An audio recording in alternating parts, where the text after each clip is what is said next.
Background to a crisis. In Sudan, the stakes are high for the whole of Africa.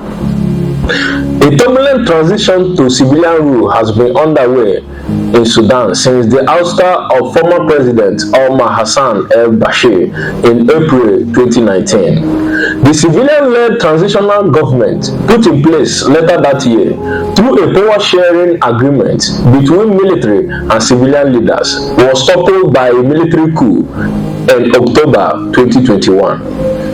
Since then, the country has been without a civilian-led government.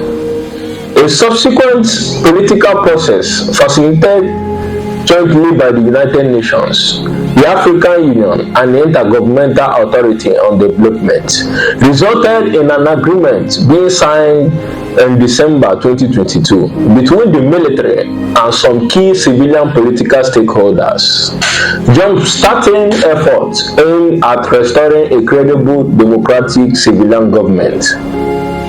At the same time, the country's economy has struggled, and communal clashes and other acts of armed violence increased, with civilians paying a heavy price, with many lives lost and homes destroyed in Darfur region and the South Kordofan and Blue Nile states. The continued political crisis compounded marginalization and political grievances, as well as unresolved conflicts over land ownership. Complex challenges. The challenges facing Sudan are many, including pressing humanitarian and economic needs, ensuring security and justice and respect for human rights, peacemaking, and advancing the democratic transition. Despite this, following the signing of the Political Framework Agreement in December 2022, the political process continued to make progress at the start of the year, with efforts focused on resolving outstanding issues that will pave the way for a final political agreement. In March, the Secretary General's Special Representative for Sudan, Volker Perthes, reported that Sudanese stakeholders were closer than they have ever been to settlement and the return to civilian government.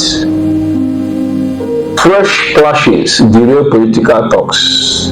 Those hopes were dashed when fighting erupted on 15 April between the Sudanese armed forces led by Lieutenant General Abdel Fattah al-Burhan and the Rapid Support Forces led by Lieutenant General Mohammed Hamdan Dagalo, leaving hundreds dead and thousands injured. Even before the current fighting began, humanitarian needs across the Sudan had reached record levels, with 15.8 million people, about a third of the total population, requiring humanitarian assistance this year.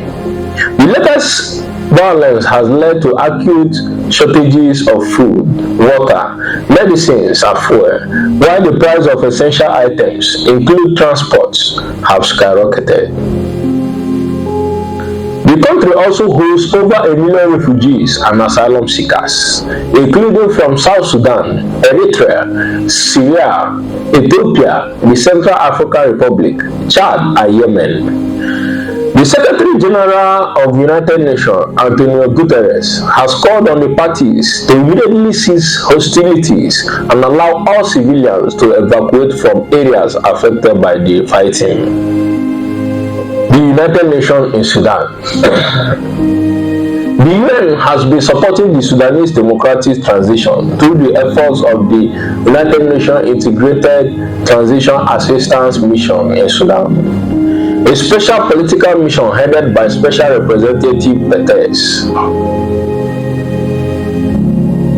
While hundreds of United Nations staff members and their families have been temporarily relocated within Sudan or evacuated outside of Sudan, the organization has pledged to carry on with its life-saving work with its personnel, both inside and outside the country, focused on the immediate priorities of a sustained ceasefire with a monitoring mechanism, a return to political negotiations, and the alleviation of human suffering.